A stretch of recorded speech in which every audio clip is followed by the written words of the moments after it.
गरीबदास जी कहते हैं, एक पलक में साहेब मेरा करता 14 भवना वो। एक पलक में इन 14 भवन की खबर लेकर और अपने यथा स्थान पर बैठ जाता है। इतना समर्थ, इतना गतिशील परमेश्वर है। अब गरीबदास साहेब अपनी अमर वाणी में क्या बताते हैं? हम देखा सो साच है वही और सकल प्रपंच। हमने देखा वो सत्य, बाकी सब प्रपंच है। अपनी अपनी दंत कथा कह रहे हैं, जो परमेश्वर से पूर्ण परिचित संत या ऋषि नहीं है। गरीबदास साहब ने बताया कि कबीर परमात्मा मुझे धर्मराज के दरबार में लेकर गई। धर्मराज जहां पर हमारा सबका एक लेखा जोखा होता है, जहां पर हमें पाप और पुण्य के आधार पर हमारा जो प्रारब्ध बनता है, जो यहाँ का चीफ जस्टिस है, उसको धर्मराय या धर्मराज कहते हैं। वो धर्मराज ब्रह्मा विष्णु महेश के सामने भी अपने अब चेयर नहीं छोड़ता है, अपनी कुर्सी से उठता नहीं है, क्योंकि ब्रह्मा विष्णु महेश का भी अकाउंट उसके आधार पर वही तैयार करता है।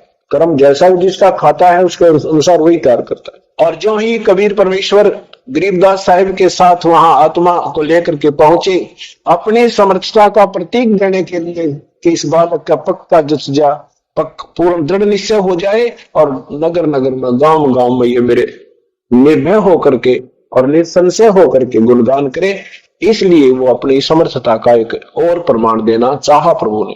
धर्मराज के दरबार में जब कबीर परमात्मा पहुंचे, धर्मराज ने आसन त्याग दिया और करबद्ध होकर के खड़े हो गए और कहा कि आओ प्रभु बैठो, विराजमान हो। जैसे उच्च अधिकारी और नीचे के अधिकारी के ऑफिस में चला जाता है, तो उच्च अधिकारी के जाते ही वो नीचे वाला अधिकारी अपना चेयर छोड़ के एक आदर के सत्कार भाव से औपचारिकता शिष्टाचार के नाते खड़ा हो जाता है और कहता है बैठो साहब यहाँ विराजमान हो। और वो अधिकारी खड़ा रह करके उसकी औपचारिकता का विशेष ध्यान ना देते हुए क्या कहता है, अपना जो कार्य आदेश होता है इमरजेंसी का, वो तुरंत उसको कहता है और कहता है ध्यान से सुन ले, कहीं फिर गड़बड़ ना हो जा, यानी उस पर डांट मारता है। और वो फिर भी जी सर और करबंद खड़ा रहता है। ऐसे ही परमात्मा ने जाकर के उस सच्चे उस धर्मराज के दरबार में और वहां पहुंचे तो धर्मराज खड़ा होकर के औपचारिकता करा, आओ प्रभु बैठो, विराजमान हो प्रभु। तो परमात्मा उनकी औपचारिकता को ध्यान न देते हुए अपना आदेश सुनाता है, धर्मराय दरबार में गई कबीर तलाक, मेरे भूले चुके हंस को तो पकड़िए मत कजाक। गरीबदास जी को दृढ़ करने के लिए कि कहीं ये बालक विचलित ना हो जा, उस धर्मराज के ऊपर ऐसे डांट लगा रहा है कि मेरे भूले चूके हंस को भी, कबीर हंस को मत पकड़ना कजाक, कहीं तो बदमाशी कर दे। धर्मराज ने कहा प्रभु आपके हंस को नहीं पकड़ूंगा, लेकिन मेरी एक समस्या है परमात्मा, जब से आपकी शरण में नहीं आते उससे पूर्व के जो इनके पाप और पुण्य का अकाउंट होता है, वो तो प्रभु मेरे पास मेरे कागजों में जो का तो विद्यमान रहता है, और बाद का जो आपके पास चले गए वो हमारे कागजों से उसको ओमिट हो जाते हैं, वहां से निकल जाता है। उस पिछले का तो मैंने खाना पूर्ति प्रभु करनी पड़ेगी, उसके आधार पर मैंने इनको सजा भी देनी। तो परमेश्वर ने कहा कि करम ब्रह्म ब्रह्मांड के ये पल में कर दो ने से, जिन हमारी दो ही दी सो करो हमारे पेशे। हे परमेश्वर तेरे कर्म ब्रह्म इस ब्रह्मांड के, इसमें तुमने बना रखे ये नाला को, तुमने कर दिया काम को बड़ा सारा, इनको सत्य ज्ञान देते नहीं, बचपन से ये सारे उल्टे सुलटे काम करवा डालते हो और फिर कहते हो तुम्हारा ही कर्म तुम्हें ही मिल रहा है, जैसा करोगे हम तो वैसा ही दे देते हैं। कि तुम्हारे ये पिछले जो पाप कर्म है उनको मैं नष्ट कर दूंगा, उनको समाप्त कर दूंगा, उन पापों का विनाश कर दूंगा। और जिन्होंने मुझे याद किया है कोई भूल चूक कर जानपने में गफलत के कारण, मान ली 1-2 वर्ष पिछली आयु में ना भी भक्ति करे, सत्संग भी छोड़ गया, इतना दयालु है परमात्मा, कहते उसको फिर पकड़ भी ले जाओगे ना और वो फिर वहां याद आएगा इसको। ये जो ज्ञान आप सुन रहे हैं खाली नहीं रहेगा, आपके अंदर फीड हो रहा है, आपके अंतःकरण में जमा हो। जैसे 100 पल में कभी कोई बात याद आती है, कभी कोई याद आ जाती है, ऐसे ही ये जब यहाँ से तुम जाओगे और वहां जाके ही मान ले गफलत मय्यम के दूध पकड़ भी लेंगे तो ये जान याद आओगा। आपको याद आएगा कोई मुझे तो प्रभु कहा करते थे हम तो कबीर साहब के सेवक हैं, हम तो काल के दूत हमें नहीं पकड़ सकते। तो उस समय याद आएगा तुझे, और वहां जाकर भी अगर तूने ये कह दिया ना अरे मैं तो वो कबीर साहब का शिष्य हूं, मेरे गुरु जी वो नाम था वो ऐसे कहते, उनका भी हिसाब मत करिए, उन्हें मेरे पास भेज दिए मैं आप देखूंगा।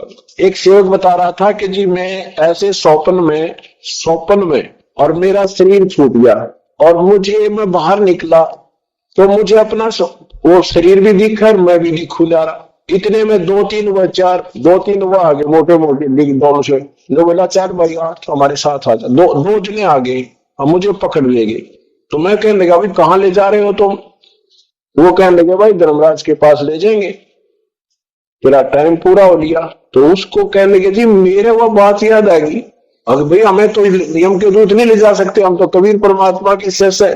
तो बोला जी मैंने उन गला मुक्का हो गया उड़े कि तुम हम ले जा ही नहीं सकते। तो दोनों वो वीर मैं भी लगा उलवान हो गए। एक बोला भाई तुम ऑर्डर हो किसने? मैं पहले पता कर हूं ये झगड़ा है भाई, कहीं सचमुच कोई और ले आए हम।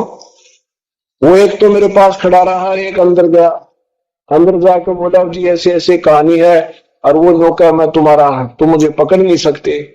कहते धर्मराज ने मेरा ना किया क्या? उसने बोला भाई छोड़ा इसने तो मरवाओ मुझे भी, ये अपना नहीं है। मैं बोला जी मैं जब वापस आया तो सारे शरीर में पसीने आ रहे और नो देखू मेरे लोग कितनी आ रहे, कहाँ खून आया है ना खून आ रहे पर थक रहा ऐसा कुछ जैसे करनी कुश्ती कर रखी हो। तो सुबह उठा मैंने घर वालों को बताया कि आज तो मेरी टिकट कट गई थी, आज नहीं था जब परमात्मा की चरण में नहीं होता। तो वहां पे सारी कहानी बताई। एक दो बार मैं पहले भी बताया करता करके का थोड़ी नाम दे रही थी बोला तेरा रोज का ड्रामा है, मेरे पास कौन वापस आ सके। अब वो ना मानने ने बोला मैं कैसे भूल जाऊं, मेरी गिर में बीती रात में। तो यहाँ परमात्मा कहते हैं धर्मराज दरबार में दी कबीर तलाक, मेरे भूले चूके हंस न तो छेड़िए मत कजाक। जो कहते हैं ब्रह्म कर्म, धर्मराज ने कहा कि कर्मों से तीरथ है मुख से कहे अब तो कहे कबीर, अब तो जपे कब नाम कबीर और उनको तो मालिक पकड़ूंगा मैं, जड़नी पड़े जंजीर। तो क्या कहते हैं कर्म ब्रह्म ब्रह्मंड के तेरे पद में कर दो देश और जिन हमारी दो ही दी सो करो हमारे पेश। बोले पुरुष कबीर ते है, बोले पुरुष कबीर से, पुरुष माने प्रभु, प्रभु कबीर से और वो धर्मराज कर जोड़ और तेरे हंस ने छेड़ूनी मैंने 2 ही लाख करोड़। बोलो सतगुरु की जय। जब धर्मराज ने कहा भगवान आपके हंस ने मैं नहीं छेड़ूंगा, ये दोनों कान पकड़ गए। तो परमात्मा पूर्ण ब्रह्म है, विश्वास रखना। मैं कोई बालक नहीं और कोई ऐसा अनजान नहीं जो कि काम का ढिंढोरा पीटता फिरो किसी की स्वार्थवश। मैंने इस परमेश्वर को 1000 बार परखा है और 1000 से ऊपर ये खरे पाए हैं, तब आपके लिए ये दास एक कुत्ते रूप में उस मालिक ने भेजा है आपको जगाने के लिए। अब विश्वास रखना, 2-4 वर्ष में दिखा दूंगा इस सारे अक्षेत्र में।